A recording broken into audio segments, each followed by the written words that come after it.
Hello, everybody. Hey, Charles. Hey, Thanks Charles. for joining us. Martin and Lukas, thank you for having me on. You're very welcome. You're our special guest. I think that's the third time you're joining us now live. Yeah, I think this would be the third stream. Yeah, that's great. It's always great to hang with you. It's always a good time. I just regret that because of our time differences, I can only spend the hour. So. True. But it's always your lunch break you're sacrificing for us, so that's really cool. Yeah, I'm just my boss is really good. He lets me move around my lunch if I need to. So that's awesome. So I'm just starting the stream here, just to observe the chat if somebody's joining already. But for now, it's just the three of us. So yeah, let's wait a little. But should we maybe touch upon our last live stream's topic, because we've all been very busy with practicing. So in our last live stream, that was 1 month ago, pretty much. And the topic was practicing.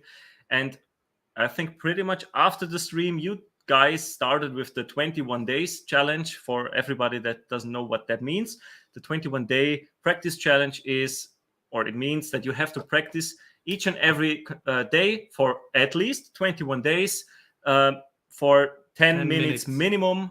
The more, the better.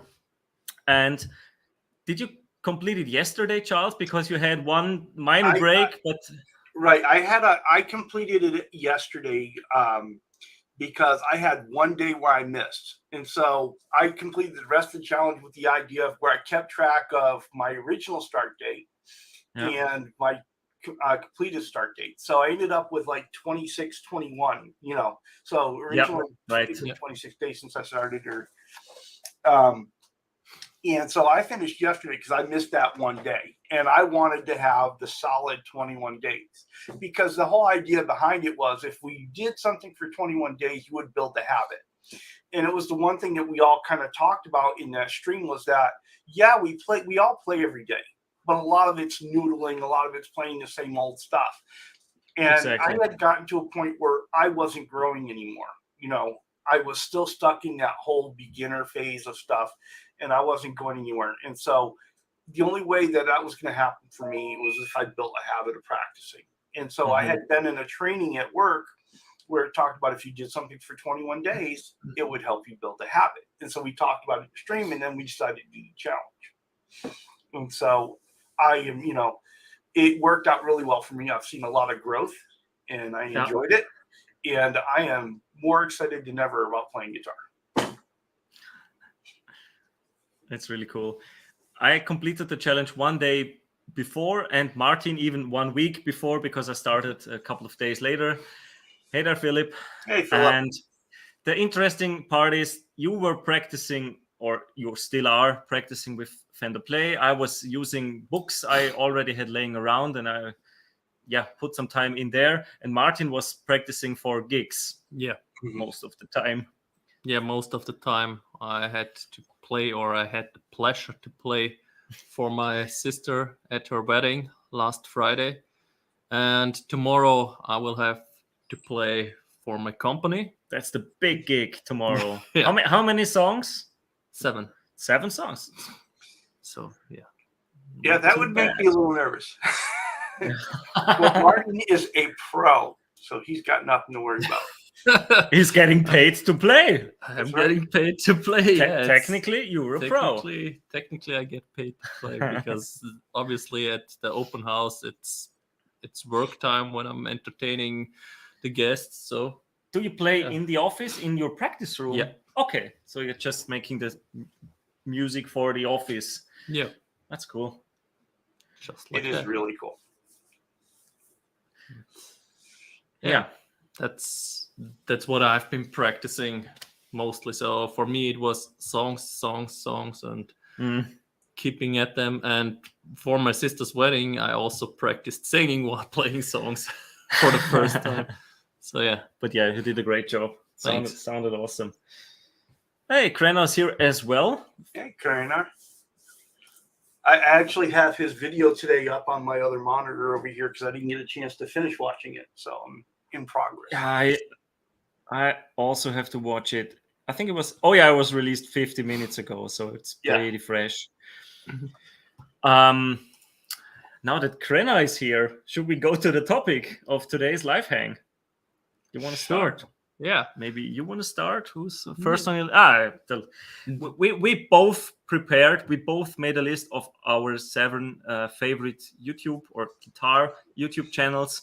It's not in a particular order. It's just the 7 channels we watch a lot. We watch frequently and we really like.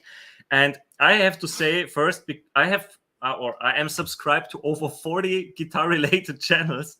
So boiling it down to 7 was not that easy. And obviously we have overlapping channels. So it's not that just because I'm not mentioning it, that Lukas it's not also on his favorite list. I would not be surprised if our lists were almost identical.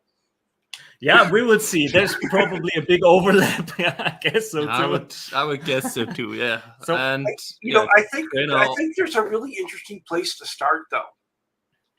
Okay, so what was your first YouTube guitar channel that you watched regularly? Because I think that's important because it takes you to where all your other ones are, right? The first one. I think for me it was Phillip McKnight. Yeah, I would say that too.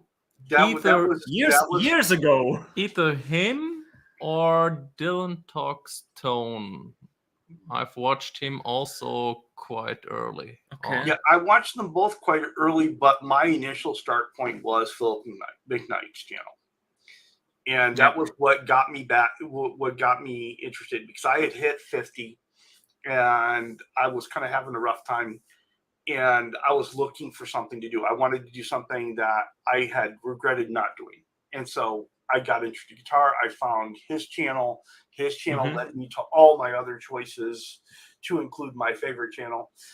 And matter of fact, and that all led to us meeting. So it's been really great. Actually, I just remembered it was not Phillip McKnight. Who was it? It was LickNRiff. I was first looking for guitar lessons and how to play things. And so the first one I was watching regularly and was LickNRiff, where I started learning one fingerstyle song after another. Him, and then later on it's Justin, I think. Yeah, that would be my number one, because I started with the Justin Guitar beginner course when I was at 0 skills, when I basically started with A, D, and E chords. Then it was Justin, absolutely. And maybe then the old channel of Marty Schwartz. Yeah. What, that Guitar Jams. Yeah, I think that was like the name before he made his own channel. But then it was not Phil McKnight. Maybe he was a little bit afterwards. But it was a Justin Guitar. Justin Guitar songs. He has 2 channels, one with the lessons and one with the song tutorials.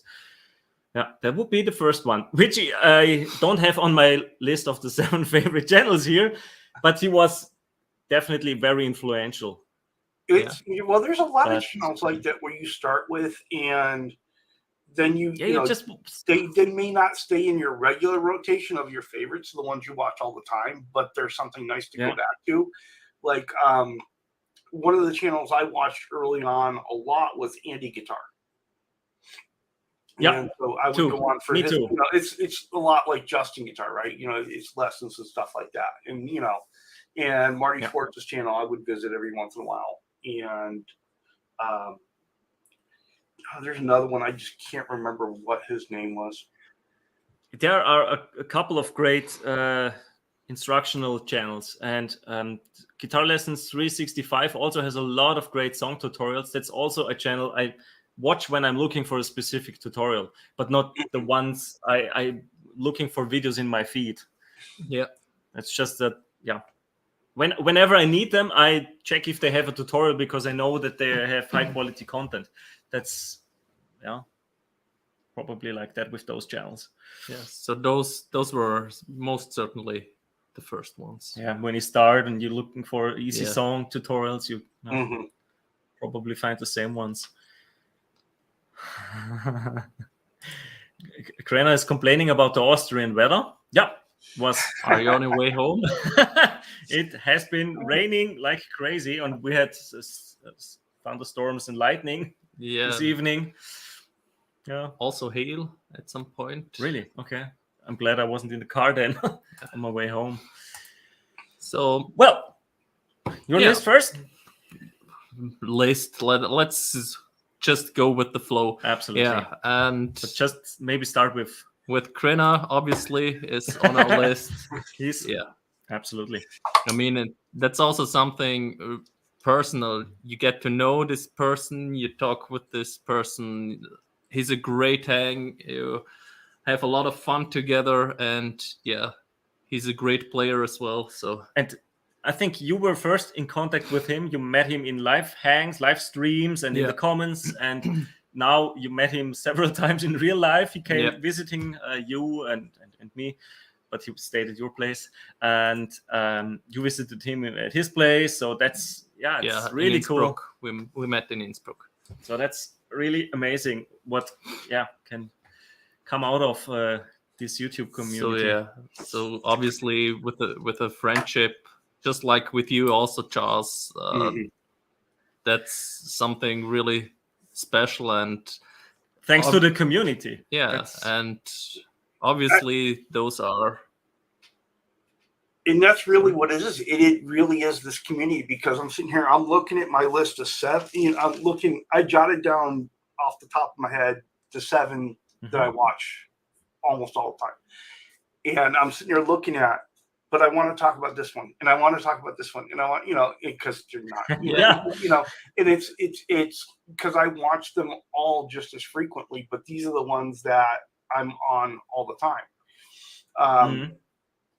But so I, like you said, I started with Phil, and I don't miss a Friday show. I try to catch all of them live, but I don't mind watching that one on replay. Okay. See, I've stopped watching him. It's nothing against him or anything. I still love the content he makes, but for me, it's just, I think I have everything gear related that I need, and there is nothing I'm particularly looking in gear related stuff. So I'm not really interested in that content he's providing at the moment. Well, what really interests me about his channel is the Friday live show, because I don't necessarily watch all his gear videos and all his that stuff. It's a repair video, I'm there, right? Because that interests me. I'm learning from that. The gear stuff, like you said, I'm not looking at acquiring tons and tons and tons of gear, so I don't need to see everything out there under the sun all the time. If I'm looking at a particular piece of gear and he's got a video, I'll go watch it. But you're right; it's keeping control of that whole gas thing, right? Yeah. But I, you learn a lot. I learn a lot from listening to the live show. Yeah, same is true for me. I think I learned a lot from listening, from the questions, and I'm obviously I don't catch them live, but I will always listen to them on the weekend, and I watch the reviews as well. But it's mostly because of the KYG podcast for me as well, and he's just full of knowledge and wisdom when it comes to repair, setup, tips and tricks and stuff like that. So. He's just an invaluable source of knowledge to me, and I think you always learn something. And there tends to be a theme that runs through the channels that I regularly watch and try not to miss, is that he is so kind and genuine, and that comes across. You get the idea that if you met him in real person, that would be the same guy. It's not going to be, a different persona, right? And so, from Phil's channel, I pretty much found most of my other channels through Phil's channel, because there were people that were, in the chat and they had a channel, right? So, the biggest one was, then Coombs channel. on Martin's list as well, of course. How Obviously. I mean, this is a channel that I cannot believe it's not larger than this. It's my absolute favorite channel. I don't miss a live show if I can help it. I mean, if I'm cooking dinner, I've got my phone in the kitchen and it's on. If if I'm driving somewhere in the car, I'm listening to it. And it's because there is something about Ben's personality, and it just comes across, and you feel like you're talking to a friend. And then when you're fortunate enough to get, you're fortunate enough to get to know him a little better, and he does exactly the way that he treats you, and it is great. It's just become really my favorite channel on YouTube. See, and that's the difference again. Why I try to watch or listen to all of his shows in comparison to Phil Knight's. Phil Knight's show is more. The questions are often more gear related. Mm-hmm. And like that, I just don't want to get tempted. But with Ben, it's just a hang. You start talking about it, and sometimes you've been live how many times? One or twice? Twice, right? Yeah. And then it gets off topic. It's totally fine. No one bothers. Everyone has a great time as well in the chat. The whole community. It's hanging out with friends, but just online. Exactly. And that's, it's exactly what he calls it. It's a hang. It's the Sunday night hang. And he's always has a wide breadth of really interesting guests and everything from everyday people to people that are more famous and more involved in the industry. And the great thing is Ben approaches everybody the same way. And it's just really cool. You never know where that show is going to go, no matter who the guest is. Yeah. I'd like to say hi to National Duo. Thanks for joining us today. And Phillip, don't worry. How's the National Duo? He has also some resonators, some really old one. The National is doing great. I decided to not use it at the wedding. Oh, yeah. I was thinking about using that one and playing not slide. I had to play 8 days a week by the Beatles, and I've decided against it because it was simply too loud to sing unamplified with it. You need to know something about that guitar. If I ever show up there, don't leave me alone with it, because it might go home with me. Ever since you got it, I have been gassing for that. And it was just, and it's driving me crazy. Every time I look at a resonator, I'm like, yeah, but it's not as cool as Martin's.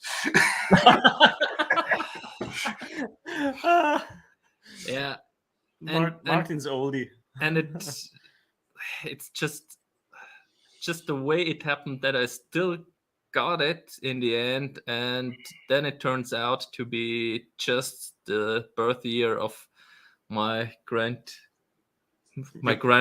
Grandpa, even more special. So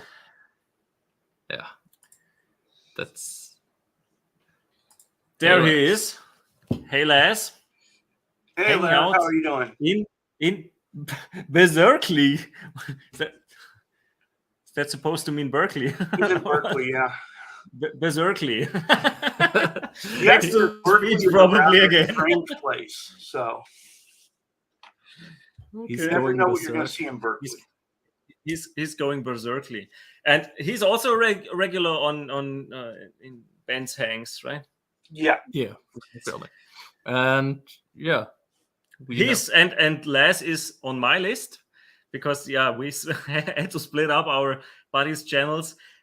Laz is of course a friend of ours. That whole list, because if you just had to sit down and make a list of 7, I guarantee you, there'd be less people in this conversation, because it's hard. You sit there and look at it, because I love Laz's channel, and I watch everything that he does. Me too. But he's not on my list just because I watch it when I can get to it. Right. Okay. So if he's live and I can make it, I'm there. It's one of the things. But but I think he's got a really good thing going, and I enjoy watching. I love his personality and the way he approaches things. It's the positivity. That's the main reason for me as well. The positivity and the community. I just love the community. It's so nice when you get in the chat, everybody says hi. That's just awesome, and that's why I wanted to put him on the list. Oh yeah, and that is something that runs through all my lists. I mean, you look at my list. Really, it is my list. I'm going to run through it really quick just so I can get through it, and you guys know where I'm coming from. Of course, Ben Coombs was top of my list. Phillip McKnight, you guys. Thanks. Krenar's channel. Landon Bailey's channel. Landon Bailey's channel, the Tone King's channel, and Steve from Boston. I have Landon Bailey on my list as well. So we have another one in common. And I put him on the list because he's not the greatest player on my of the channels I have on my list, but he's a funny dude. He makes cool videos, and I really enjoy his deep dive videos of the guitars, where he unscrews the pickguard and he shows everything, and he does a very thorough and a good job there. And I really like his videos. And it's also relatable because we are not the best players either. So absolutely. Exactly. He's an average guy. There are people that I couldn't get on my list of 7 that I want to talk about as honorable mentions real quick. Let's see, of course, Laz, like we talked about. Now that I want to say his name, I can't think about it. But Basement Guitar Superstar. I probably wouldn't be having an active channel doing stuff if it hadn't been for his channel to come across, because his channel was like, hey, just put it out there and have fun with it. And so it was one of those things that said, okay, I'm going to actually actively make videos. Because really, I only really started just because I had the SG thing going on. And somebody asked me to make a video about it. And then they want, and then I was asked to make a repair video on it. And so, I did. And then, of course, the other channel that made me want to do a channel was Grumpy Mike Guitar. Watching him from where he started to where he is now, and as he progressed, it was just like, I kept saying, I wish he would do this, and I wish he would do this, and then, he how you do it. As you start going, you get better and better and better, and he did. And so watching those 2 channels made me want to go ahead and do my own. But yeah, so there's my list and my 3 honorable mentions. From my list, just to get back to the overview, Laz, Landon Bailey, and Phil McKnight. So I have 4 to go. How many do you still have left? Or maybe we can take one from your list. I have still CGS on it. Of course. He also is one of those positive guys, and yeah. Yeah, exactly. I mean, that is a super positive channel, and I think everybody we've talked about today, they have that all.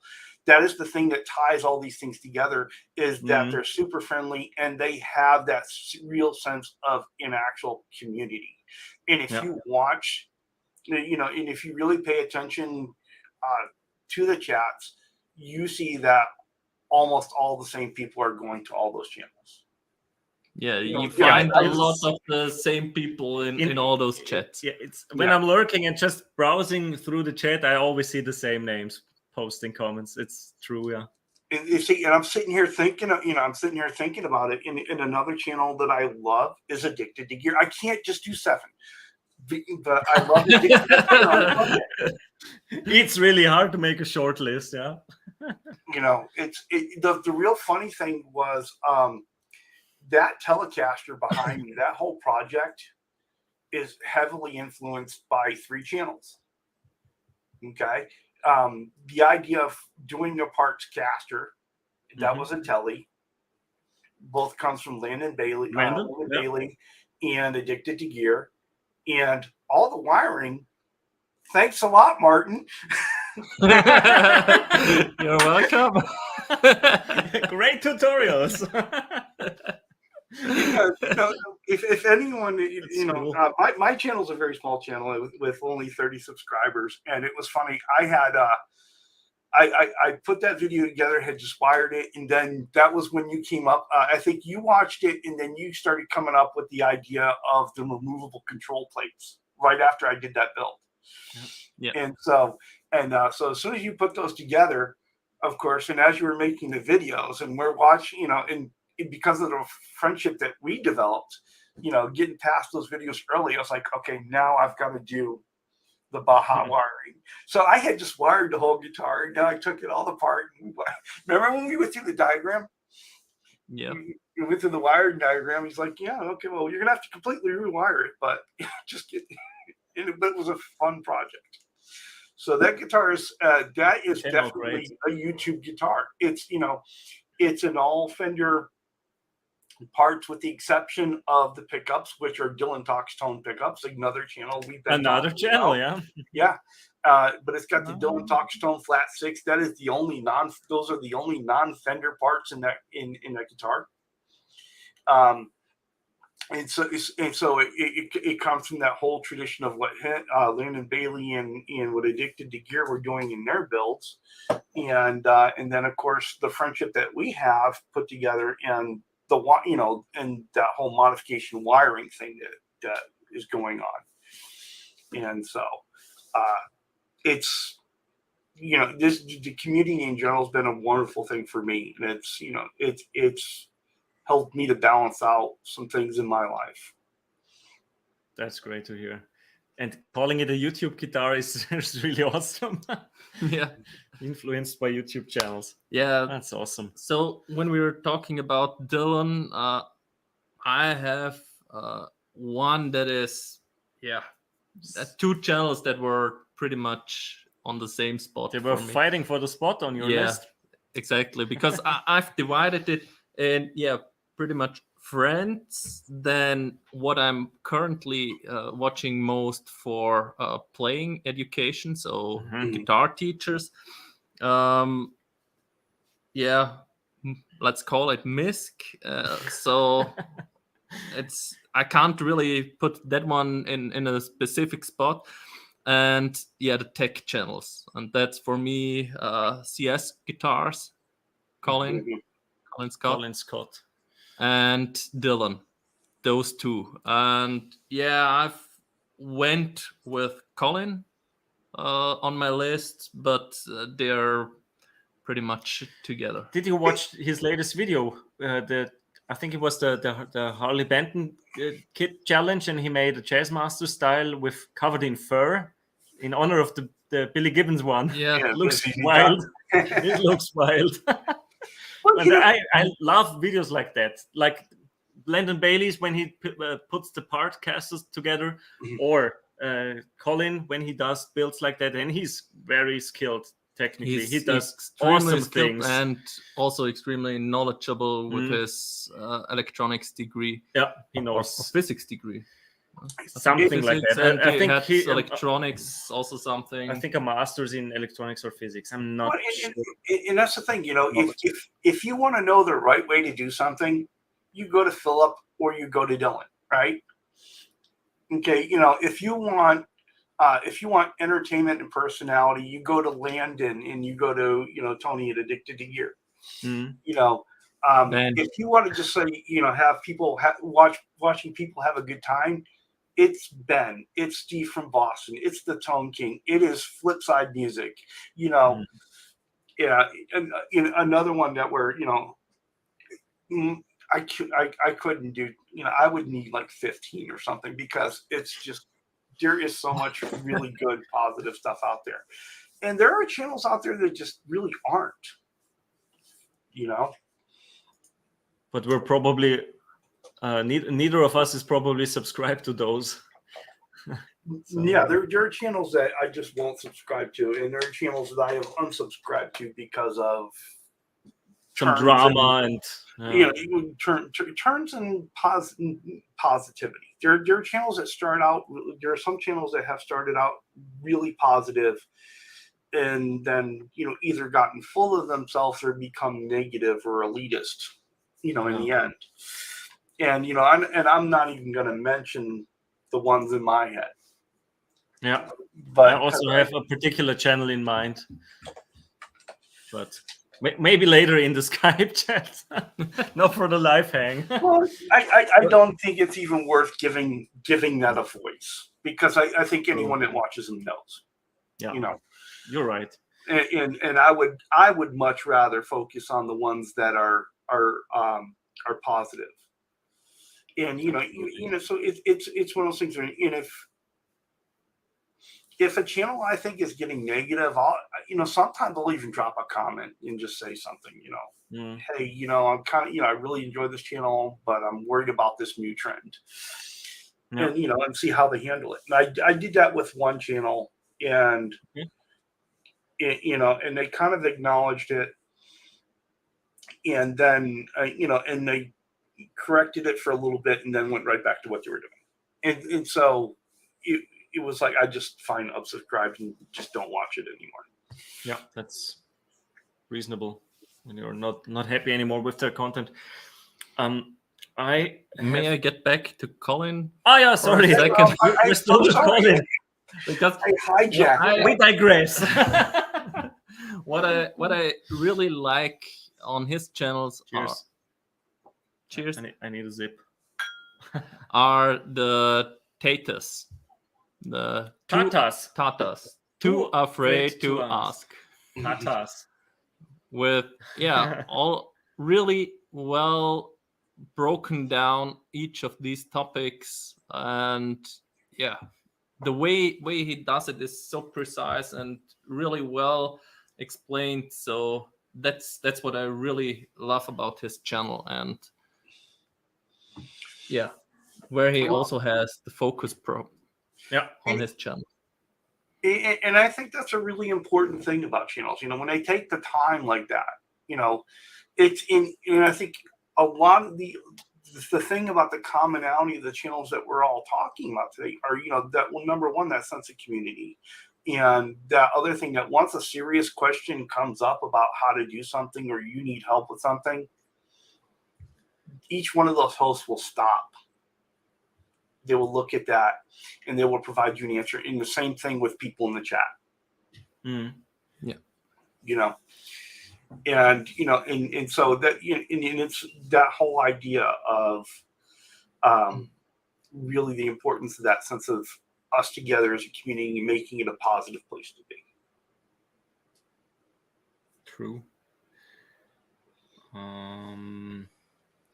When it comes to channels with lots of explanations and also build videos and technical insights, I also have to mention Kris Barocsi, who I also have on my list. He's probably most known for being a presenter on the Thomann Guitars and Basses channel. He's an awesome player, and I like his own channel. The Kris Barocsi channel, I like it even more. He does demos and reviews as well, but also a lot of modding ones. Colin's Tata on pickups. Okay. A tip from Deja Voodoo.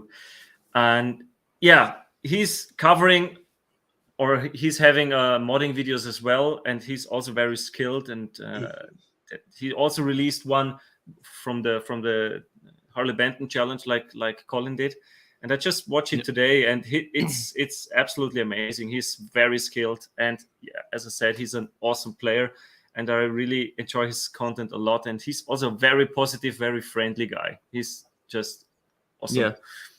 Also had a few interactions with him in the comments, and always answered in this positive. Yeah. And also some modding videos, but not the main reason he's on my list, is Andy, or TheGuitarGeek. I also have him here. I've been watching him for many years as well. I think one of the first, when he was pretty small, and I heard that he's living in Austria, there was of course an instant connection. A big YouTube channel who's from Austria, guitar related. Okay, that's new, but he sounds British because he is. He just his wife is Austrian, and that's why he moved to Upper Austria. And I've been watching a lot of his videos. To be honest, not all of them, because he's putting out demos and reviews a lot, like every 2 days or so, and I'm just often not interested in the products he's reviewing, but it's his job. He's providing videos for companies, so that's fine. But what I really like and also want to be a part of live is the Guitar Stories podcast he's having with Dan from Ibanez, Dr. Dan. And I always try to be active in the chat there if I can. It's usually on Tuesday evening. I think they start at 8, or was it 9? No, 8, and then they go for like until 10 maybe, something like that. They're unfortunately not live every week, but every other week. They have a somewhat funny schedule. But they also have a lot of guests there on the Guitar Stories podcast, and the guests bring interesting stories. And hey there, Amanda. Hey, Amanda. Thanks for joining. Hello. We've been talking about your brother before, so yes, I have to skip back. lots of praise for Ben. But yeah, Amanda, I've seen you on Andy's channel as well. I also really like his modding videos and when he's working on the guitars. I just love videos where people are working on guitars. You like to watch people working, right? Yeah, if it's guitars. It's the thing about that is the number of things that you learn, right? And especially when you get it, like when you see Phil do something, you know he knows what he's doing because that's what he does, right? And the same thing with Dylan, you know that. When you watch Landon or Tony put together a guitar, they've put together so many that they've learned through doing, and if I want to know anything about wiring a guitar, I just go to Martin. I don't even talk to anybody. I don't look it up. I don't go anywhere. I just say, Martin, we need to talk. Thanks. And I will always do my best to answer your questions. Mr. Wiring. See, the thing that everybody doesn't know in the chat may not know about Martin is fixing this. If Martin doesn't know, Martin will go learn it, come up with a whole plan for you, and then walk you through it step by step. Or make a video about it. True. And yeah, you've been helping me with wiring. He's doing it hands-on because I don't have a soldering iron. Mm-hmm. He's actually doing so I don't learn anything, but I end up with the pickups I want. My absolute favorite video that I did was when I rewired the Telly using his Baja diagrams. The video you released was great. Yeah. Well, both in combination. It was great because it was that cross-pollination of these two channels, right? Because he had, Martin had put out his channel, had done his video, sent me the video so I could look at it, and I stole all the diagrams off it for my video. Says, hey, can I use the diagrams in my video? It'll make more sense and it'll help tie it in. And I wanted, the great thing about it to me was this is how well done Martin's tutorial was, that someone with very little soldering experience behind him could go ahead and completely rewire their guitar in an afternoon. Yeah. That was your goal. That was the goal. That was the goal, that everyone can do it without much knowledge. The only thing you need to know is how to, in general, use a soldering iron. And then you should be able to do it. And that video made me a better solderer. It certainly did. I was having to do it on camera. That's great. Wow. That's a different story, true, if you film yourself. And yeah, Amanda, you're not too far off. We said... Just comment. Yeah. We said that the community, and you're obviously a big part of that community, is... and the way Ben interacts with everyone in the chat and the chat interacts with it makes this channel so extremely special for all of us. And the great guests. And the great guests. Amanda can never sneak in a chat. because the minute she types hi, there are 7 people saying hi to her directly. 7? No matter what is going on, there are 7 responses right away.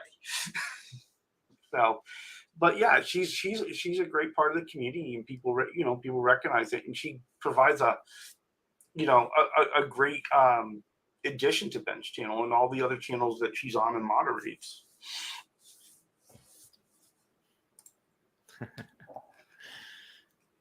What is Laz talking about? You if we guys have any mods, or probably Dennis to show off. Who's Dennis? Is anyone keeping the Dennis? Any mods or? Okay, this is for what's Laz. a Denny? I've made the video on it, but I have not published it. Demos. Okay, now so this is the fabric top. The I solo you. Wait a second. Solo layout that we did. But what we've done with it, this was never a guitar that I thought I would play a whole lot. I thought it was going to be a pretty wall hanger, but I absolutely fell in love with the P90s on it, and that combination between the middle P90 and the neck is just fantastic. And so the big issue on this guitar was tuning stability, because it had really, really crappy tuners. And so I had a pair of Fender tuners laying around, and they got thrown onto here. And so there is a video that will be published soon to where I reamed out the holes so it would fit the Fender tuners and drilled the holes. And then once I did that, I added on the Graph Tech string tee. Mm-hmm. Ah, yeah. Yeah. And string trees. Yes. Excuse me. Wow, it was not going to come out. And but that is for you, Laz, a mod, right? Tuners and Graph Tech string trees. And now this thing. Fabric top is awesome. It's so thank cool. you. And now this thing, the tuning stability on it is perfect. And that's whenever 90% of the time, this is what I'm picking up right now. Cool. It is literally the cheapest guitar I have. That's great. So put us back on, because Laz asked for mods. I think you can call this a mod. This is Monty's guitar, Monty Presso. The idea of this product. Maybe solo us for a second. Yep. Monty Presso. Yeah, it's basically a wax. It is dark brown, and the idea of this product is you put it on a rosewood neck, on a Pau Ferro neck, so it should be an open pore neck, not a sealed maple neck. And it should make it darker. It should give it a vintage look, like on some custom shop or actual vintage guitars, where they have those really dark rosewood fretboards. And I will be doing a video with this, and I'm gonna try to make the Pau Ferro fretboard of my. Let's grab it for a second. My 60s Road one, because as you can see, I solo us again for a second. It is, this is better. It is Pau Ferro, and it is relatively light. And when it comes to relic guitars, that's the wrong one. When it comes to relic guitars or the custom shop guitars, I really love it when they have a big rosewood piece on that's extremely dark. I think that looks killer. That's why I want to try this one out. And I think I've heard of it before, but then it was Andy used it, the Guitar Geek, and I think I ordered it a couple of days later, and Krenar asked if I ordered it because I saw it on Andy's channel. Yeah. So maybe that was the last. I saw it on Tony's Addicted to Gear channel. Ah, okay. So when you guys showed it, I knew exactly what it was because I'd already seen it. And he seemed to like how it worked. That's cool. I'm really fortunate. Almost all my guitars that are actually rosewood necks. I think maybe my two Fireflies are Pau Ferro, but they're reasonably dark. And okay. So Yeah, you can also use it on rosewood to make it even darker if you like. And the interesting thing is, it even says here how to use it. You can wait for 5 minutes up to 48 hours. And if you're not happy with the result, you apply it again. Do it over and over again, so it always gets darker. And yeah, I'm really looking forward. Now my tongue's twisted. I'm really looking forward to film that because of the result, obviously. I would like to see follow-up videos on that, like at 6 months and a year and something like that, to see, that would be interesting. how well does the color stay? Does it how often does it need to be reapplied? Right, because basically it's like to me it looks like kind of like a shoe polish. Yeah. Right. And it's a good point. If it gets lighter again in color, or if you rub it off when playing. Yeah, does it come off on your fingers? True. Over time. I hope it doesn't. It's got pretty good reviews online, and it seems like on the videos that have been put out on it, once you wipe it off, you're kind of good to go, at least in the short term, right? So, but the question would be is over time, as you get more and more sweat on that fretboard. If you have to reapply it every 6 months or so. How often you have to reapply it, and once you've got some real time into it, is it coming off in your fingers? Yeah. See, I don't think this will be the case, because to my understanding, it's very similar to what you're doing with stain, and you pretty much stain the wood itself. So that's what I'm guessing. So it should be permanent. It should be permanent. Yeah, but I really hope. My thought on it, it's basically it's sinking into the pores of the wood, right? So, but as you sweat, so is your sweat going to sink into the pores of the wood, and is something going to get pushed out? It's not sealed. Yeah. But so it'd be interesting. But yeah, you're right. Technically, it is like a dye, and it should, like a dye or a stain, and it should stay on there. But again, with things that are stained, you think about a table, if it's got constant contact, that stain does wear off over time. It may not come off on your finger, but it does wear off. That's why you use poly to protect it, right? So thanks, Laz. Laz has got to go. Bye, Laz. But first, I want to get back to your invitation to the Mod Squad show. I would love to come on there. I have a couple of modern guitars. We need to talk about which I could show in the live stream. But maybe it's the Road Worn after using the Montepresso. Maybe that's fun. Or the Ibanez with the trem. What's it called? The Duesenberg trem. Less trem. Maybe that one as well with the roller bridge and all. That's heavily modded. And the Squire, the Tremonti. Because we talked about sanding the neck of a guitar, my PRS Custom 24 or the PRS SE, where I sanded the neck to a satin finish. I have options for the Mod Squad show. Yeah, and I'd be on also anytime. So you can join. You can come over. Yeah, we can do it here. Hey, SmyTree, thanks for joining. Hey our there. Newest member of the Skype clan. True. He is a fun guy to be around. He is definitely fun to be around. I know it's summer SmyTree, but don't shave the beard. You've got it perfect right now. You should come on and show us the beard. I've sent the link in our Skype group if you want to join and if you have time. So feel free to join. You're absolutely welcome. Yeah. So back to your list. Should we proceed with the list? I only have 2 left. I have 4 left. Three ahead. left. Okay. So because we were talking a lot about the community, I had to have him on the list. It's Metalhead Hippie. Yes. I mean, yeah. When we're talking about community and doing something for the community, how can you not have him on the list?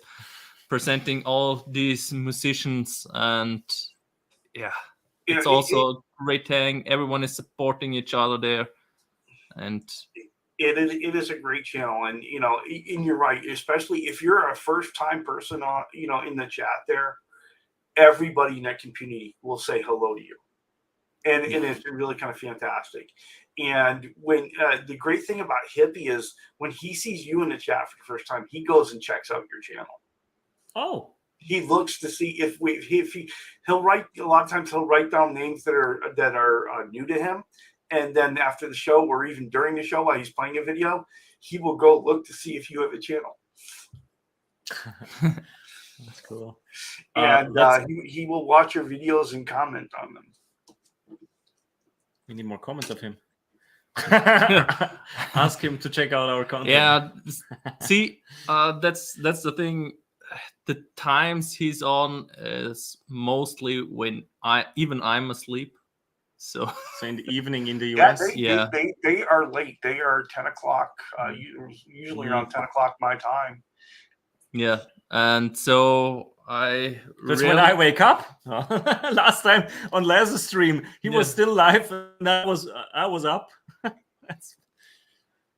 I'm sorry. Bless you. Doesn't happen too often, but I managed to write after waking up. I was looking on the phone. Laz is live. Oh, why not? Well, and go ahead. Sorry, go ahead. Now, it brought up something that Smytree and I were talking about yesterday. Is that after joining the Skype group with you guys, the time difference, right? And so how our conversations go. Well, on the Skype app, if you have it on your phone, when we're sleeping, you guys are popping off. We have to turn, at night, we have to turn off the sound and the notifications if we're going to get any sleep. Yeah. See, that's for me 4 a.m. or something when Lukas gets up and no, 4 a.m. That's not 4 a.m. I get up around 6 a.m. The funny thing tonight, about was going crazy. I know Martin is not going to complain about getting sleep because you can't get him to go to bed. That's absolutely true. It's so true. Yeah, but last night when Krenar was posting at 4:30 in the morning, I was like, did he move to the US now? What's going on here? But no, he's still in Innsbruck getting wet in the rain. Let's say hi to Poo Ninja and Billy Baloney. Yeah, absolutely. Thanks for joining. Jump to the chat. Hey, Poo Ninja, thanks for stopping by. We're not going to Gear Street. Laz is going, but we were not invited. Maybe Krenar is going as well, I guess so. But we were not invited. We don't have a contact with Henning. Yeah, maybe it would be via Krenar, but yeah, we didn't get an invitation, so we're not going. And that's about it. And yeah, hi Billy. And yeah, there is the saying, it's always good to be the worst musician in the room, but that gap is probably still too high. Metalhead Hippie runs a good ship. He does. He does. It is a well put together show. It's well oiled. Did you ever ask him? Or no, I did not ask talking him. about songs now, or yeah. If you have a video of you playing a song, he will play it because he's always looking for something new to show.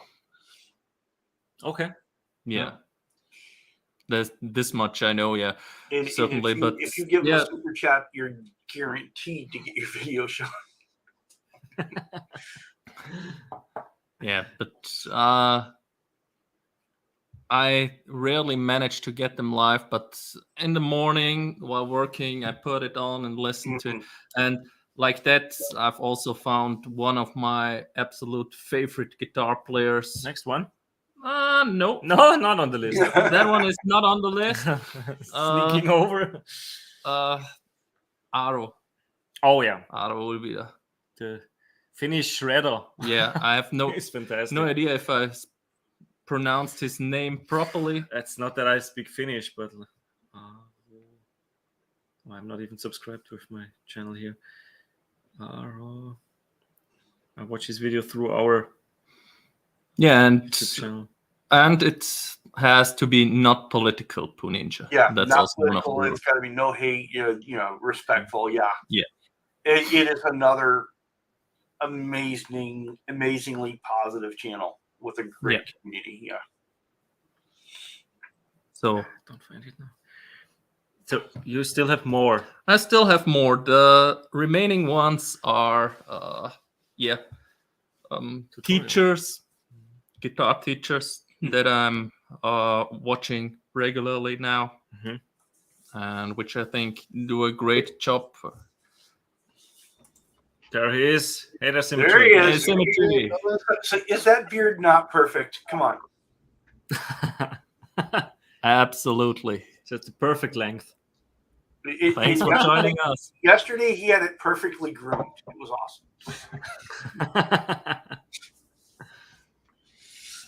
So you were talking? So yeah, the which two channel? remaining ones are guitar teachers. Guitar teachers, right? Yeah, you can. The first one I'd like to mention is a smaller one, but quickly growing. It's Rusty's Guitar, and you guys know I'm totally into blues and blues rock, and yeah, he does a really good job, in my opinion, on presenting concepts, teaching you those, breaking things down, make it simple to understand.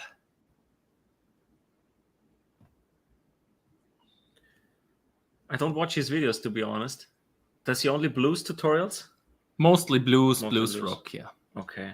So, and it's about improvisation and basics mainly. So it's not that you're learning songs from him, or it's just the fundamentals. It's the fundamentals, a few licks, how to use them, in what context, and all these kind of things, techniques. Note choices. So Symmetry, did you watch from the beginning, or should we just give you a quick recap? Sure, a recap would be nice. I just jumped in when I said hi there. Okay, so we started with channels that where the community is very important, like Band's channel, Music Therapy Laz, well, CGS was there, Krenar. So the channels of our friends, and where we really enjoy the community aspect.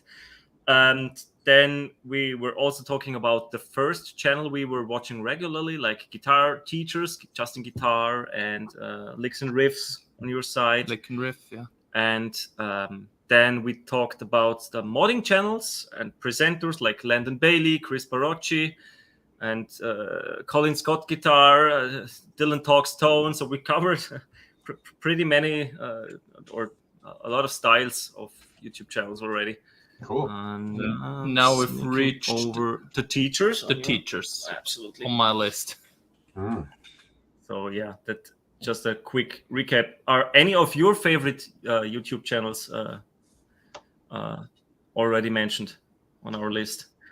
Well, certainly there's the close-knit ones with Laz and Ben and such. Then we got the bigger leagues, Pete Thorn, Beato, of course, is always in the mix.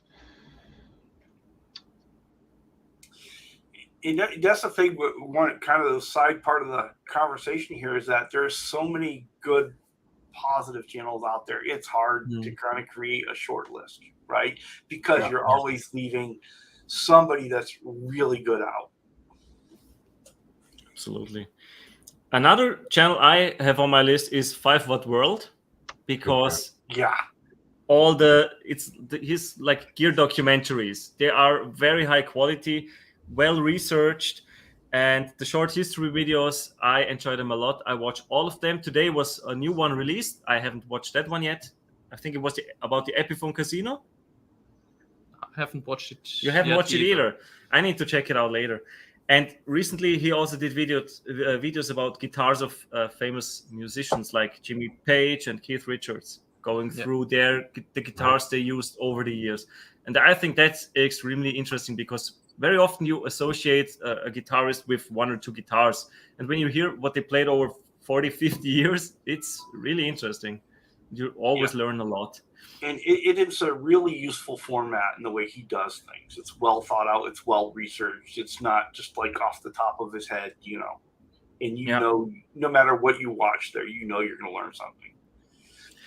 It's a real high quality documentary. Yes, exactly. It's something, and I think it's really the only thing truly like that out there that I've seen. Yeah. But Symmetry, one of the things we talked about when we first started was, what was your first YouTube guitar channel that you watched regularly?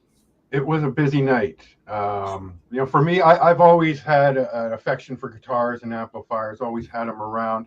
I've tried maybe 4 or 5 times through my history of picking it up and trying to figure it out.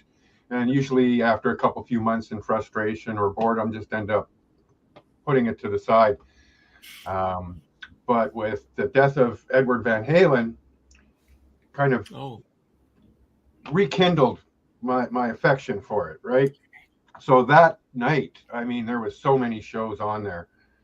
I think there was the Johnny Bean TV, there was the Rick Beato, and pretty much, I think Beato was kind of the focus of it. And then things splintered off from there with Pete Thorn, Tim Pierce, going through all those different channels. And then you become friends with people in the community, like Ben Coombs and Laz and you guys and such. And then you kind of branch out into the less known channels, the smaller channels, but still, you know, part of our network here.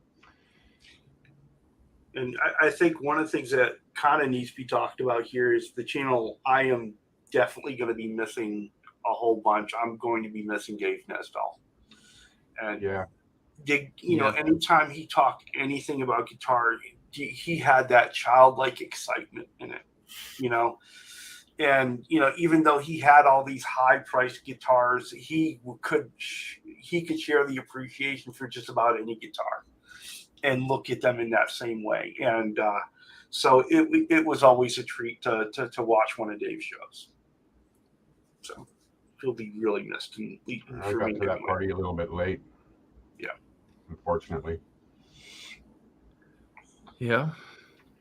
But, you know, so that kind of rekindled the whole thing with the guitar. And I had guitars here for my daughter to play.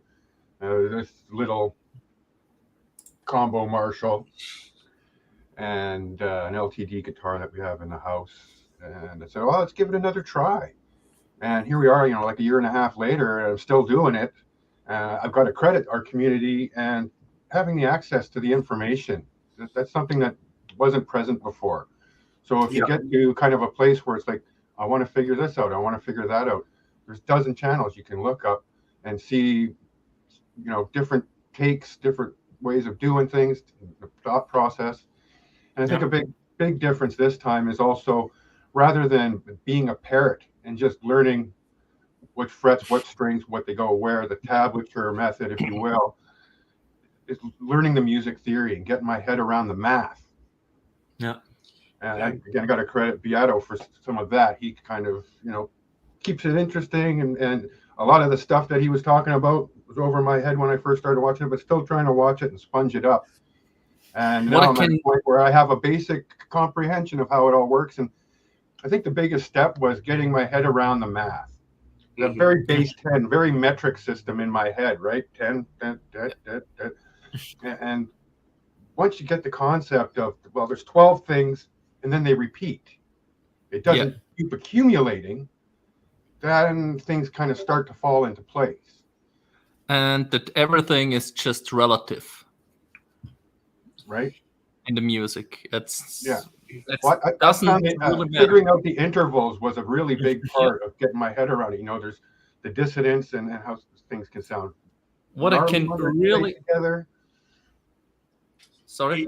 And Amanda is so right there with that comment. I'm glad you put it up because I was looking at it. It was about ready to ask you to, because when things are tough, this community will step in and help you out.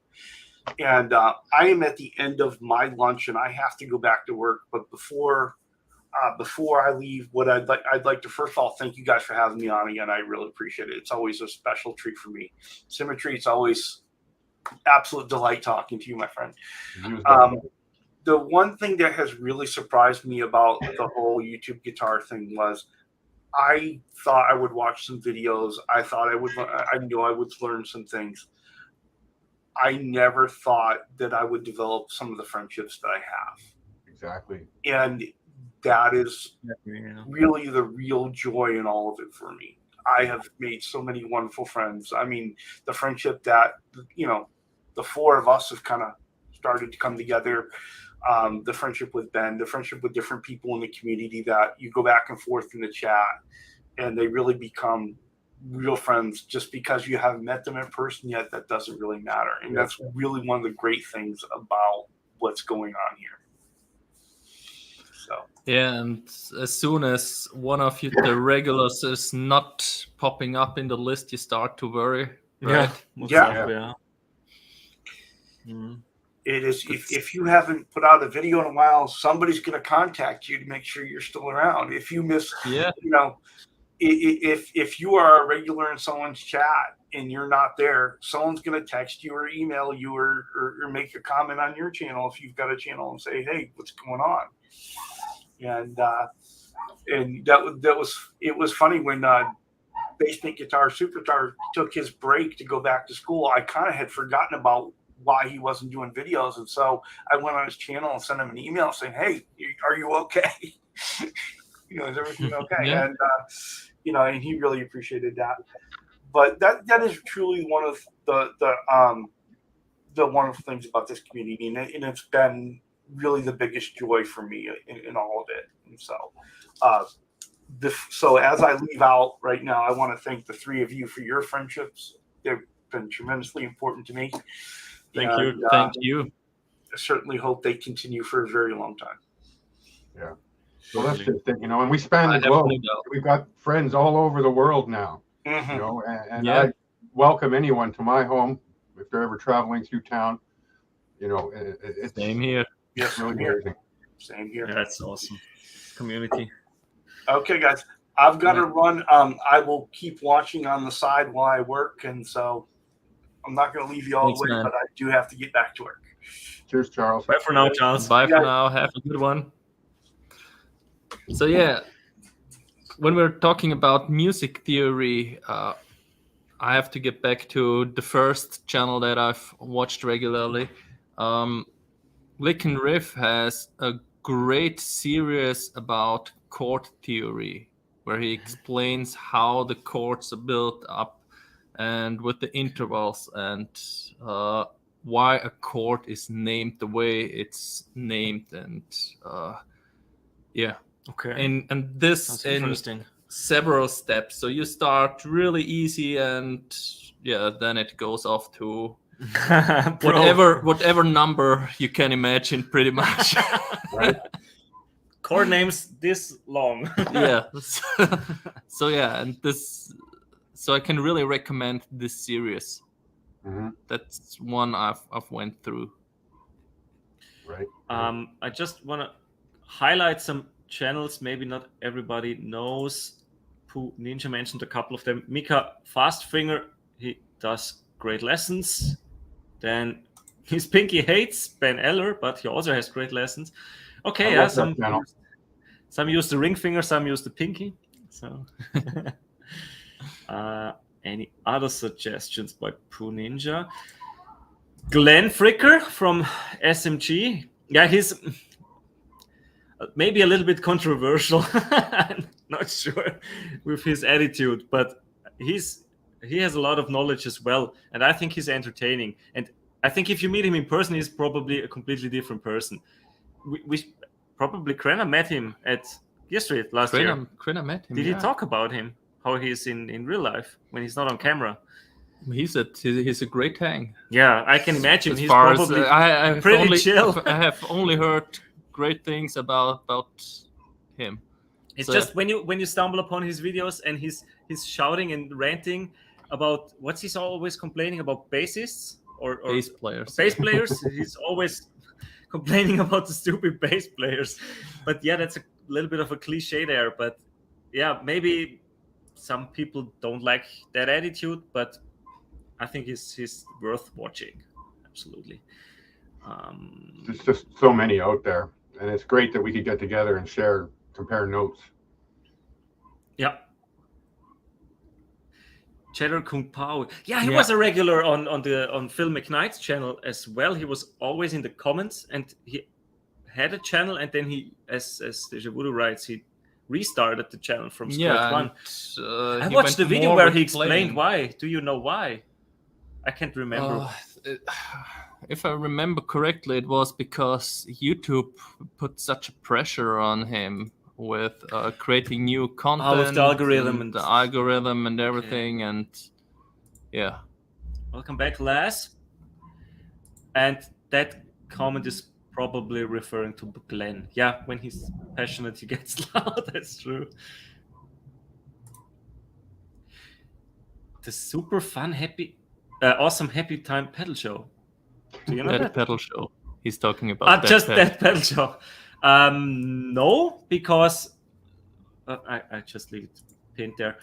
We didn't talk that much about gear demo or gear presenter channels so far because you try to avoid them because of gas. Yeah, because I think currently I have everything that I want, everything that I need for what I'm playing, and yeah. So I'm actively trying to avoid too much gas-inducing channels presenting stuff that I currently don't have the feeling I need, but after watching, I certainly will. Yeah, those are the expensive channels. They have great demos. So, any more suggestions? Okay, that's Cheddar. More of a 5-watt world direction. Okay, sounds interesting. I need to check that one out. Gabor and Alex in Australia. Oh, speaking of Australia, there's, of course, In the Blues. I was thinking about putting him on the list as well, but I haven't been watching a lot of his videos lately because it's just too much demos and reviews for my taste at the moment. It's not really what I'm looking for because I have plenty of guitars and amps and pedals, and so pretty much the same situation. Yeah, I'm currently in. So that's nothing per se against these, but it's not in the current rotation. Yeah, it's not in the rotation. Like that. And the pedal, that pedal show, I always watch them when I need a reference for a specific pedal. It's like you can always go back to their videos, and they have lots of comparisons. And if you think, I have that pedal, but I don't know how to get a great sound out of it, maybe they made a video about it and they cover it and compare it to other pedals. That's right. Always a help to go back. Pete Thorn's channel is a great reference for pedals as well. Which one? Pete Thorn. Pete Thorn. Pete Thorn, yeah. Absolutely. And he does demos, not reviews, right? He's showing all the sounds in the pedal, pretty not much, with his opinion. Right? Yeah. That's I like that a lot because I can make up my own mind if I like it or not. I don't always need an opinion if I'm just looking for a sound reference if I like the direction of the pedal. The problem with Pete's channel is that he could plug into a potato and make it sound good. So that's the thing. Yeah, he can probably make the cheapest guitar and the worst pedal sound awesome. That's also with RJ Ronquillo. He's always does great demos of Lawrence's pedals as well, and pretty much. And then he's got the Amps in Zone, which is a nice little series, where he dives into these unique amps. Where he had Steve Vai's amplifier in there and different things. It's a good channel because it has a different kind of variety. Some channels stick to a specific theme. Like there's performers where they just kind of perform and they do covers and they play their stuff. And then you got your Ola England with this kind of variety show where he kind of does a little bit of everything.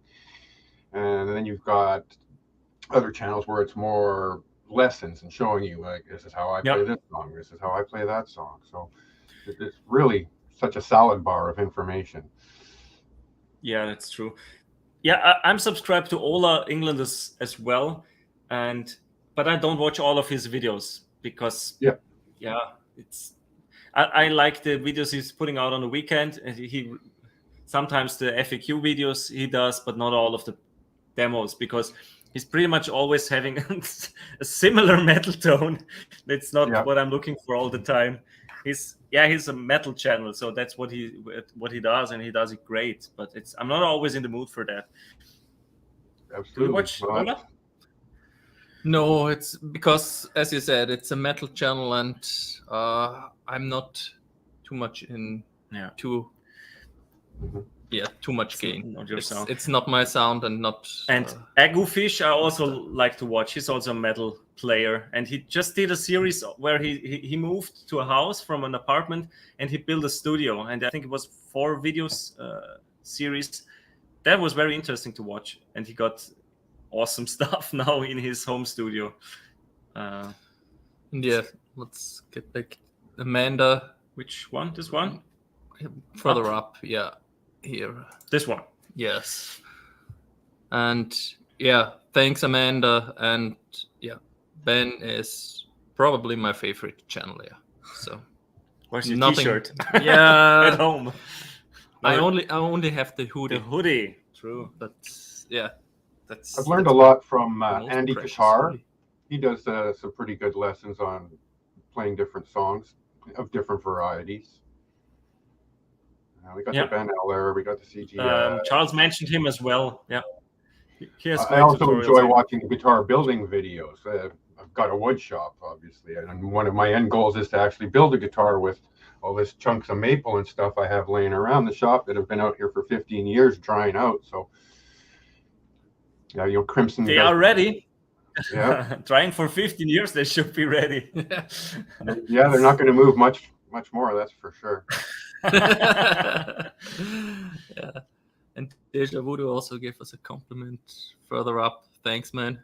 This one? No, even further up. Yeah. And a few wiring mods. Yeah, absolutely. See, I'm still owing one to Ben. I need to rewire my 339 for the volume master tone with 2 volume controls. Duesenberg mod, or what's that kind of guitar? Gretsch wiring, not Duesenberg. Gretchifying my 339. Gretchify. Wow. Hey, Sam. Thanks for joining. Oh, that's your colleague, right? Yes. My buddy at work. It's cool. Yeah, we're 11 people now. It started slow in the beginning. We started the show with recapping the last live stream where we were talking about practicing and how we incorporated that in our daily life. And we've all been practicing a lot. But, of course, there's still some time for YouTube. And you can, of course, use it for lessons. When I want to learn a song, most of the time, the first source I'm checking is there a great YouTube tutorial of a teacher I like? Mm-hmm. So, and trust, because Andy Guitar is good source, and JustinGuitar, I learned a lot from him. Mm-hmm. Marty Schwartz, Guitar Lessons 365, just to name a few. Yeah. And then there's Paul Davids. Paul Davids is another channel I enjoy a lot. Very knowledgeable. Yeah. He's good. And a fantastic player as well. Yeah. And so let's get to my last one on the list. Yep. Which is the last one. Jeff McErlain. He's my favorite guitar teacher together with Rusty at the moment. I have the TrueFire, the whole year subscription. And I'm using mostly his courses currently. Or currently not, because I was practicing songs, but after next week I will start back again with that one.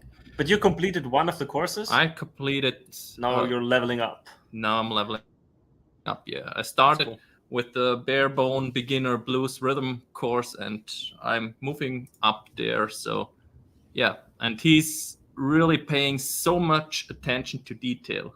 He's just an awesome musician. Yeah. Right? And a great teacher. And especially in that blues category with the attention to how do I mute it there and there, where do I put the accentuation and everything. So that's what I really enjoy. You need to show me one of his lessons. I can do that. Yeah, that would be interesting. I would really like to see the TrueFire course. Maybe I subscribe as well. But after working through my book, also about blues, just as we talked in the Skype group, blues is just a very foundation of a lot of rock guitar and metal guitar. It's just a great starting point. If you, absolutely, it's just for me. It's as I texted there. It's blues rock, hard rock, heavy metal, and then wherever you want to go. If you're in that kind of music, if you like jazz, then I don't know if you need to start with blues. Then no idea, but yeah, blues is king. Well put. Yeah. Sam is a huge blues fan, so he's pretty much a blues library. He knows crazy amount of things about the music in general. That's cool. So that's cool at work. Some more suggestions by Laz, some other channels with great lessons. Guitar Sage, also mentioned by Charles, and Laz also mentioned Mike Bradley. I think he also does lessons. I guess he does. I'm not subscribed to every guitar channel. Just like 45 at the moment. Yeah, and you can't watch them all the time. So there's just a limited time on the day. Yeah, that's absolutely a problem. There are more channels I would like to follow, but I just don't have time. It's maybe during work sometimes I'm listening to the streams. That's when I try to catch up, because many of the streams I can't watch live because I'm asleep then. So yeah. Yeah, well, Tim Pierce. I'd agree there. Tim Pierce. He's a legend. Yeah. He's always the interesting thing about him. He's always in a good mood, right? When you watch his videos, he's always smiling. It's just he seems overall like a very happy guy. Yeah. That's also one of those guys. Yeah, that's oozing positivity. Just like Ben is also one that really brings this positivity, and CGS, and and he makes everything look so easy. Tim Pierce. Yeah, true. But yeah, positivity is a good point. Absolutely. Tim is probably the guitar player with the most #1 hits you haven't heard of. If you're not the guitar player, right? Session player #1. Absolutely. I have another one on my list, and that would be the last one.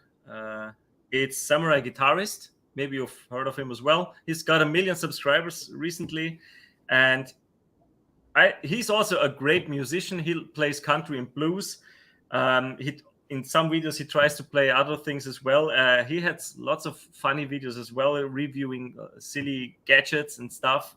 But he's answering questions. So he's also a teacher. He has courses. He does tutorial stuff on his channel. And yeah, he's just also a lot about making music, and a fun, nice guy. And he's probably about our age. I think he's probably right between us. I think he was 87, something like that. Probably. Okay. And yeah, overall, just in a similar situation. He has a small kid, so it's just very relatable. Of course, he's a professional. I'm just a hobbyist, but yeah, I enjoy it a lot. And he's got a great channel. Isn't he based out of Vancouver as well, where I'm at here in Vancouver, right? So yeah, he's one of our local guys. I think so. He's also Canadian. I know that. Yeah, but that's a big country. Yeah, that's the thing. I think he's West Coast. I think I remember seeing that. I need to check quickly. Yeah, but I think you're right. Sammy G, the good old Sammy G. That's his alter ego. Yeah. But his name is Steve. Samurai. I need to check quickly. Do you want to highlight? Give the mouse. Vancouver. I have a good one, Pooh, and also Amanda has to go as well. Thanks. Always great to see you in the chats and have you here. Thanks a lot. Amanda's smile makes the world. Yeah. And Laz says he's going to make music tomorrow with a friend, but probably never be on YouTube. Too bad. Too bad. You can make it unlisted and send us the link. We won't share. Just like I did with my gig last week at the wedding. But you got 6 views already. I got 6 views. I've shared it with just the inner circle. So if you guys in the chat want to have it, you will have to contact me. It's not publicly available. Depending on the person, I might be willing to share it. But I need to add, it's not because the singing and the playing was bad. It's just because the gig was at Martin's sister's wedding, so it's personal and you don't want to share it on YouTube. So that's the only reason. For everyone to see, yeah. But the performance was great, so thanks. It would be worth sharing. Coming back to Guitar Samurai, he's based in Winnipeg, apparently. Oh, that's in the middle. Okay. I wasn't sure. I'm not too good with the... No, it's not states in Canada. What is it? Province. What's it called? Provinces. Province, right. Provinces. Never been to Canada. Not yet. I want to go there. Yeah. But, I have 2 small kids, so no flying anytime soon. And you guys are in Austria? Yeah. Very close to Switzerland. I have a link to Austria. I have a KTM dirt bike. Yeah, I had a KTM 690 Supermoto. Oh, mine's a 500 MX 2-stroke. Crazy. Oh, yeah. So... You lost me, guys. Motorcycles, I'm out. Yeah, 500cc and 2-stroke. Big engine. Big engine for 2-stroke. Okay. That's pretty brutal, I guess. It's surprisingly manageable. It's easier to drive than a 250 because it doesn't have a crazy power band on it. It's just you roll on what you need and it's always there. It's great for climbing the hills around this neighborhood too. That sounds great. Yeah, I have never driven a 500cc 2-stroke because they are not that common. No, they stopped making them towards the end of the 90s there, and then everybody started making 4-strokes, and I think the biggest 2-stroke you can get now is a 380, maybe. I don't think it's even that big. I think they even reduced it to 250 now. I'm not sure. I'm not up to date, but yeah. The technology came along so well for the 4-strokes that they were, you didn't have a need for that 2-stroke anymore because the 4-strokes were coming in lighter and with just the same amount of power. So no mixing gas is always fun. Yeah. And they're also not using that much, the 4-strokes. Yeah. So makes sense if the other technology can do it as well, to go for that one. Yeah. Even though it's fun. True. Have you ever been to Europe in general? I have not. I haven't been off the North American continent yet. Okay. I'd love to go to Europe and just Sweden, Austria, probably spend some extra time in the Netherlands because of certain lifestyle choices has been what's okay. Got it. Netherlands. What's there? Okay.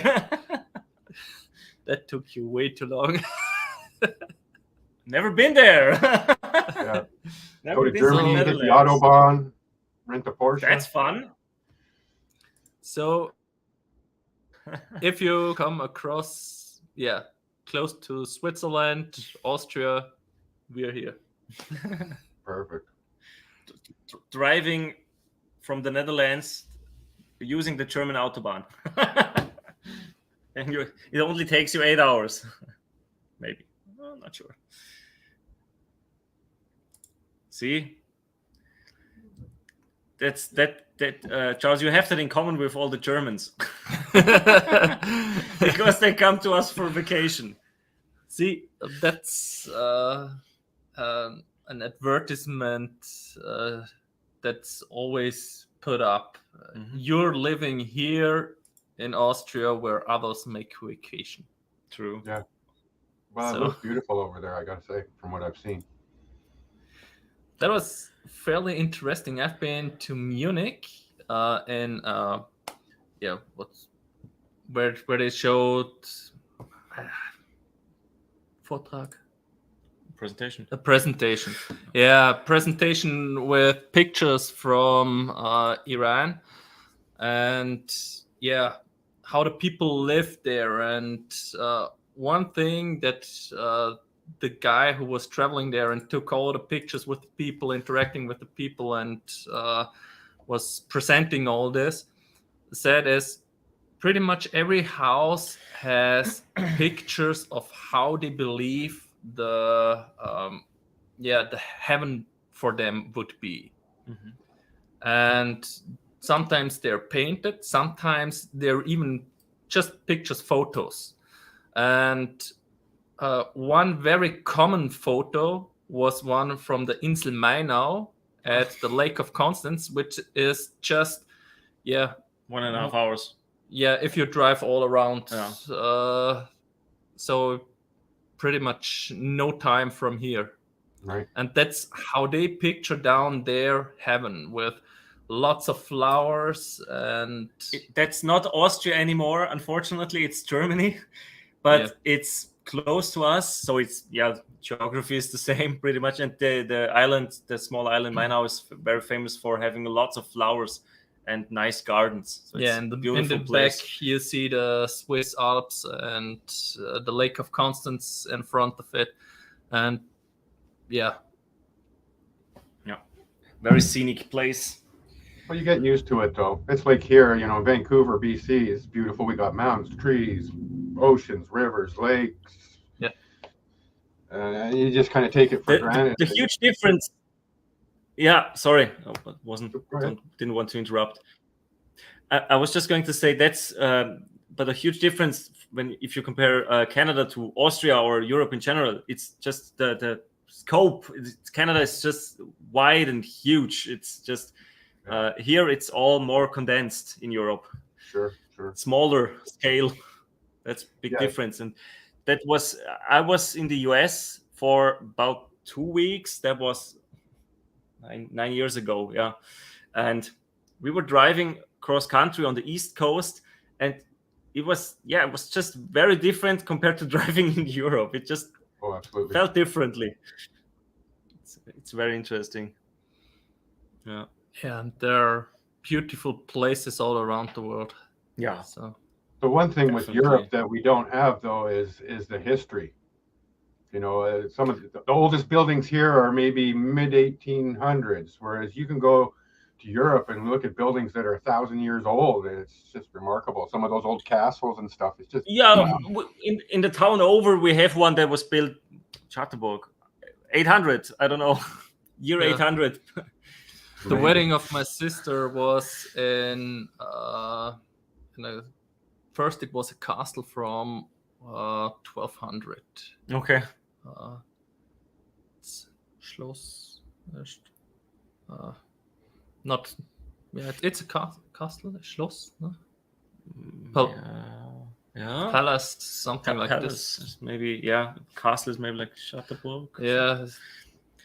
Words. Missing the translation right now, sorry.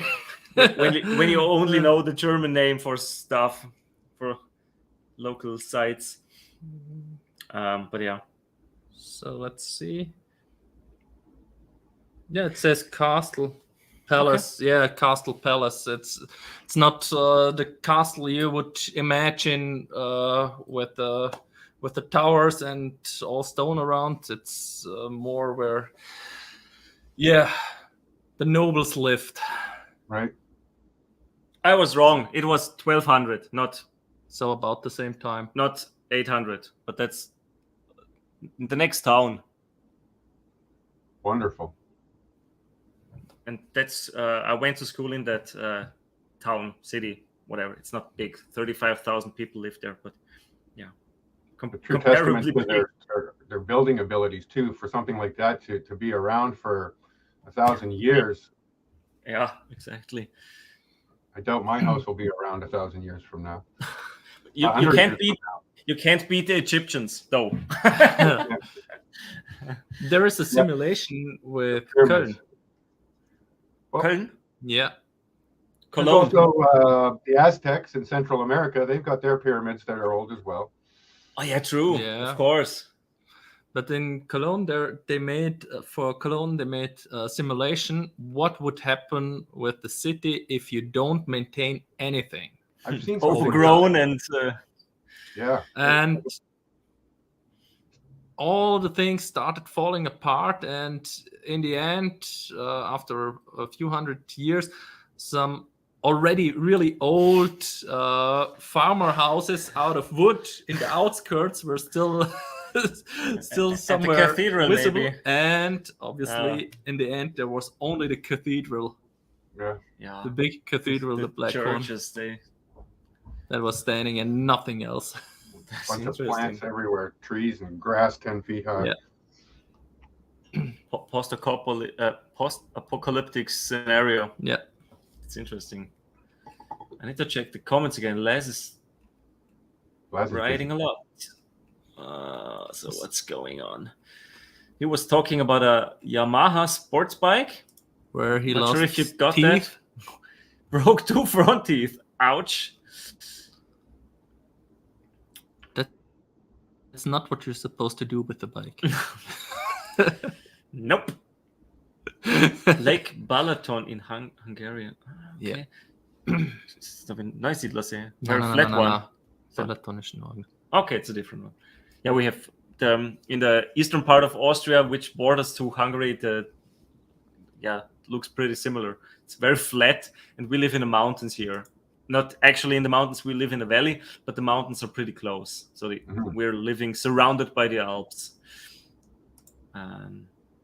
It's not flat like in Vienna or in Hungary. Or are there mountains in Hungary? Never been there. Laz, help us. How does Hungary look like? Are there any mountains?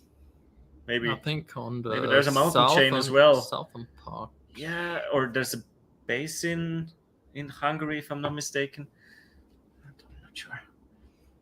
Don't know it from the top of my head, but at least not to the border of Austria, because there it's more hills, it's lower, and a lot. It goes a lot up and down, so it's not here in our valley. You can drive with the bike just straight, not much height difference for 30-40 kilometers, and on that eastern part of Austria, it's always up and down every few hundred meters. So if you're going by bicycle, you're tired after 500 meters.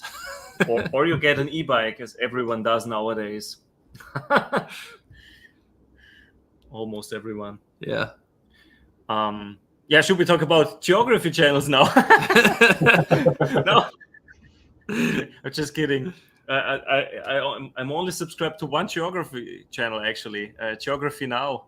He does videos about each and every country. It's edutainment, I would say.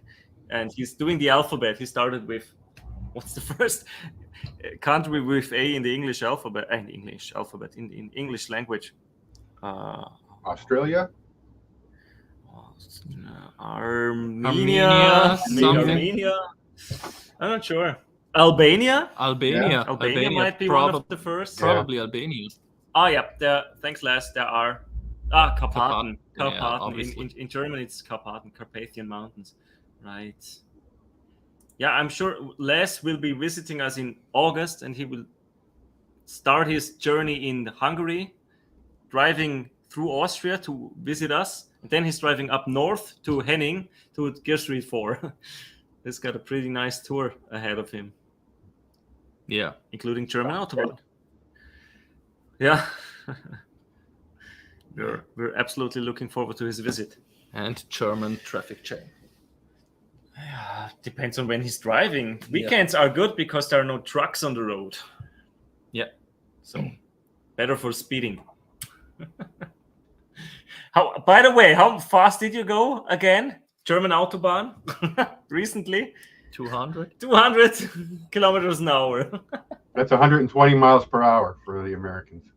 Is it? Yeah, something like this. Yeah. And what's the Being in maximum Canada, speed I'm you pretty good usually at allowed? flipping back and forth.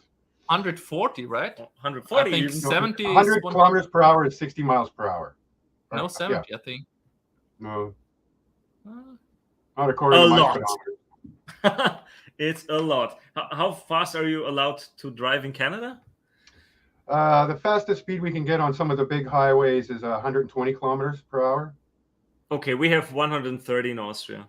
In Switzerland, it's 120 as well. And yeah, with the Yes. Autobahn, it's not that you can drive anywhere or on any part of the Autobahn as fast as you want to go. It's just some No. parts. On others, it's regulated as well, because otherwise it would be total madness. Way too much traffic. So how much is I've heard this? they're a lot more 62. strict there with the highways. If you're driving slow and you're in the left lane, you'll get pulled over and ticketed. You've got to pick your lane accordingly, right? yeah. It's Don't block. it's dangerous being on the wrong side, because if someone's coming from behind with 120 miles per hour and you're there with your 60, that's quite a problem. It's not good, yeah. So yeah. Go to the right.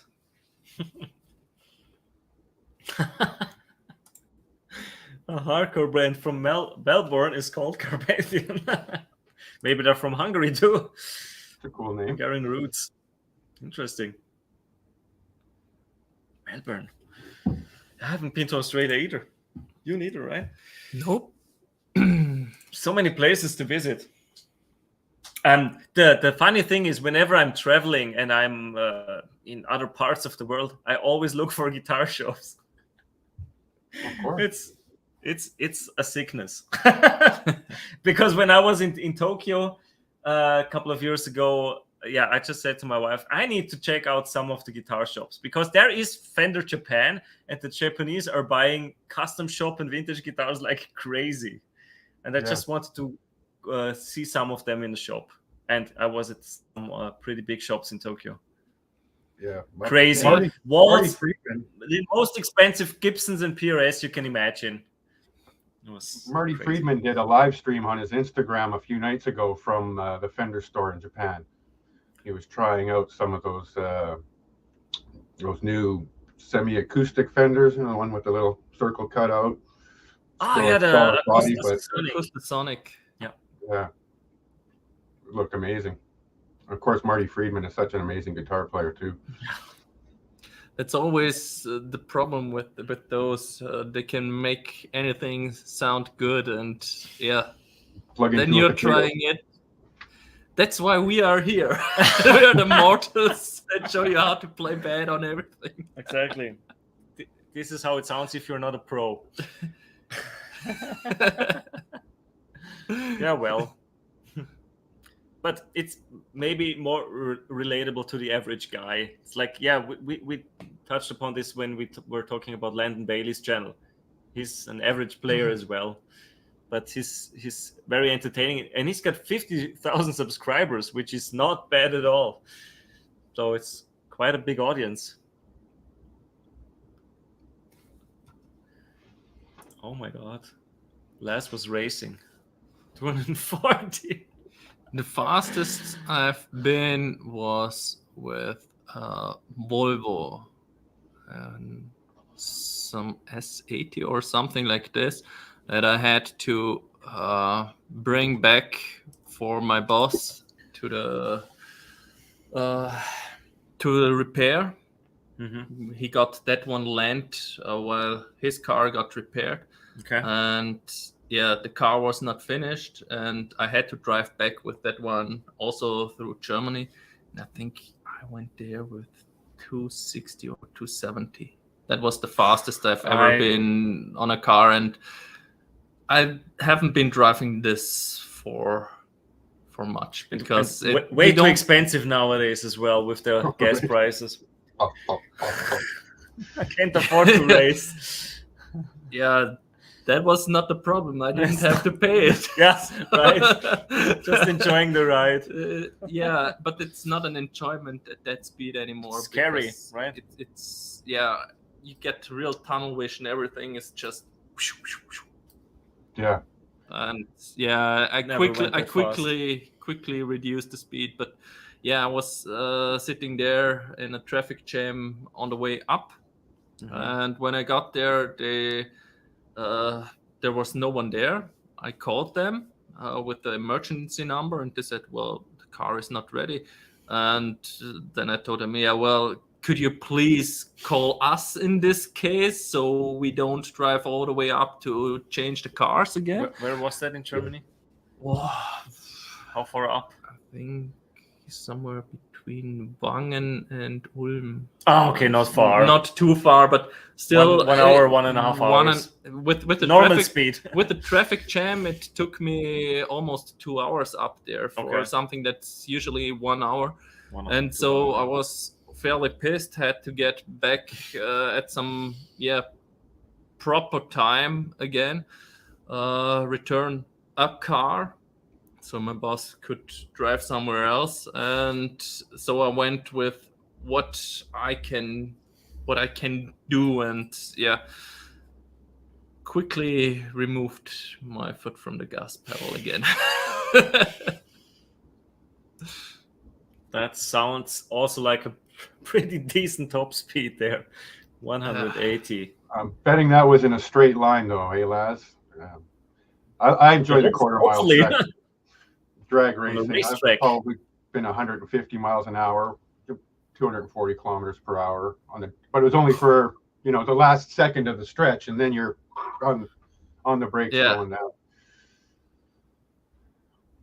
So my experience with such speeds, it starts to not get fun at one point. Yeah, once you get to a certain point, you got to be in the air. In an airplane. Yeah, right.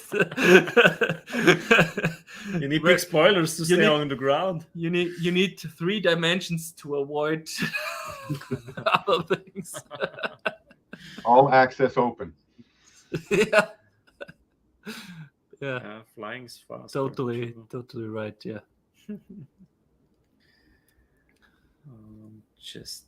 Yeah. So I think we've went through the topic, right?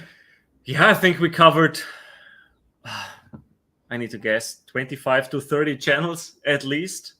Maybe some of them were new to you out there.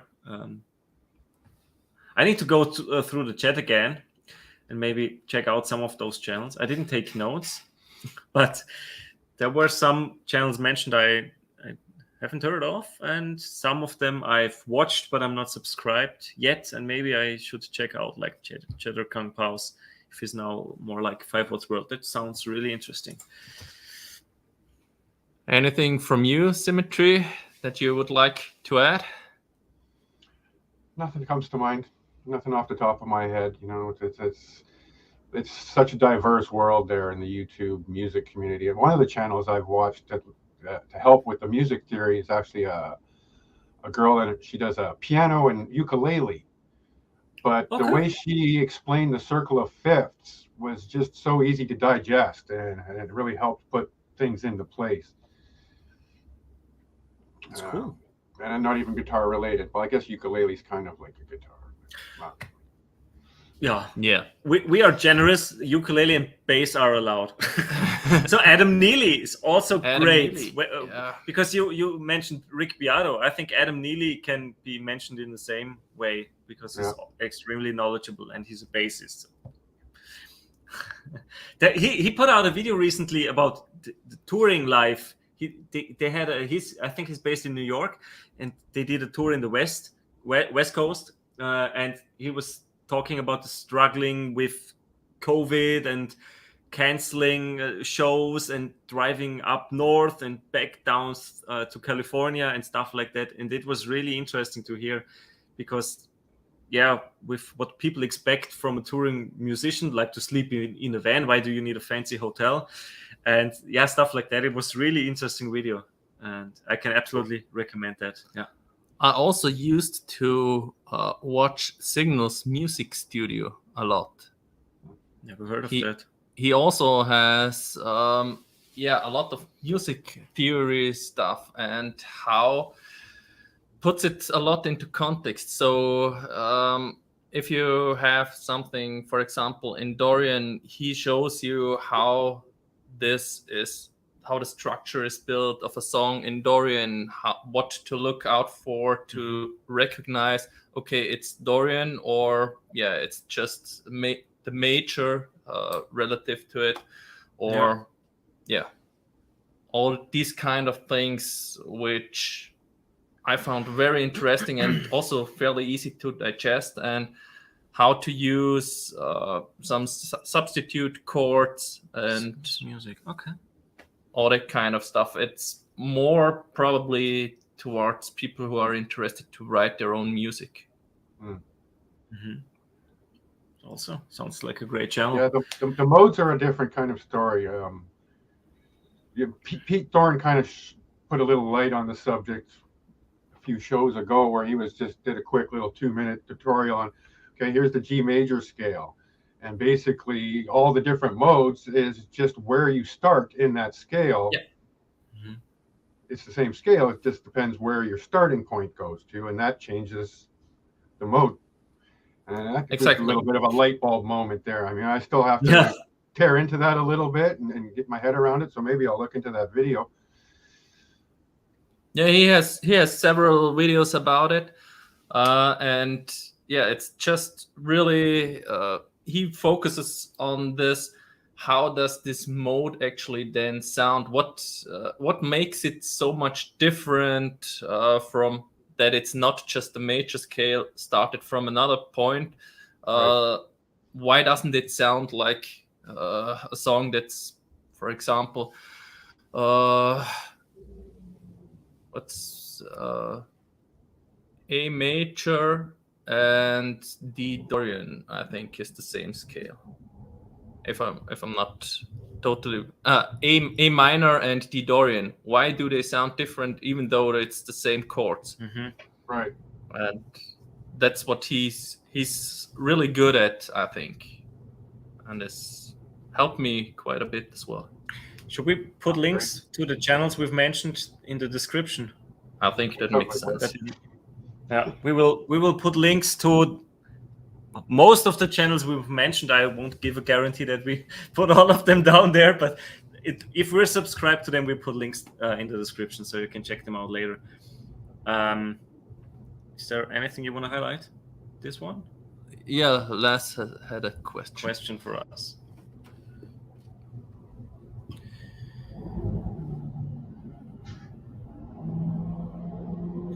So to bring a guitar to sell to someone in Austria. So Laz, you want us to find someone who's interested in your guitar, or what exactly do you mean? Do you know? Yeah. Probably like that. You need to clarify a little, Laz.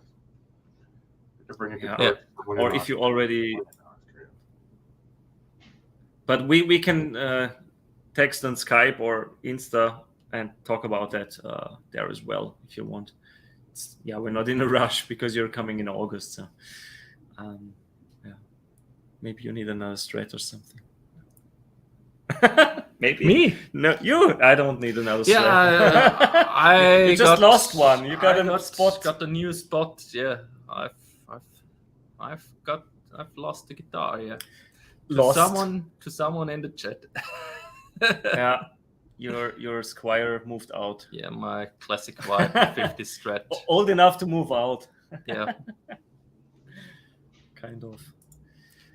Well, she liked another guy and left me.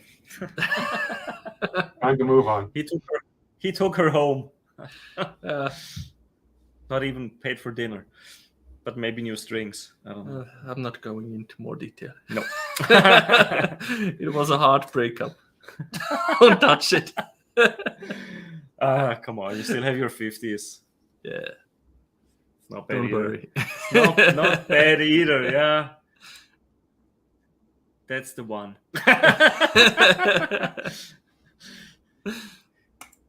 Sneaking away with Martin Squire. Yeah. All right. We've been live for almost 2 hours. We don't have a set time, so I can't really say we went over time, but yeah, usually we aim for 1.5 to 2 hours, so that's pretty solid, I would say. Yeah. I think as a conclusion, you could say there are plenty of awesome channels for whatever you're looking for. If it's theory and knowledge, if it's lesson, if it's reviews or entertainment, there are plenty of channels. You just have to find them. That's basically it. But yeah, it's great, and we have an awesome community here. And that's also one of the main reasons why we keep the channel going and why we like doing this. Because of the community and of live hangs such as this, because of the interactions through the comments, and yeah, also with you right now. Absolutely, the guests on the stream. Absolutely, thanks a lot for joining us. Yeah, it was a great conversation.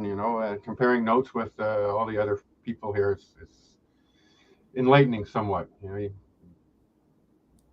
Absolutely, it's always a lot of fun. Yeah. So. Once again, thanks a lot to you, SmyTree, for joining. Thanks a lot to Charles as well, and thanks a lot to everyone in the chat. We hope to see you in our June live stream. We don't know what we will talk about yet, but we have a couple of topics in mind already. So stay tuned for that and for our future videos. And if you want to join, you're always welcome. Absolutely, we always love to have guests. It's more interesting when they're not just the two of us. So you're always, you can always join us. Absolutely.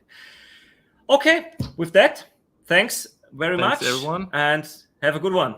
Have a good one. Bye-bye. Take care, people.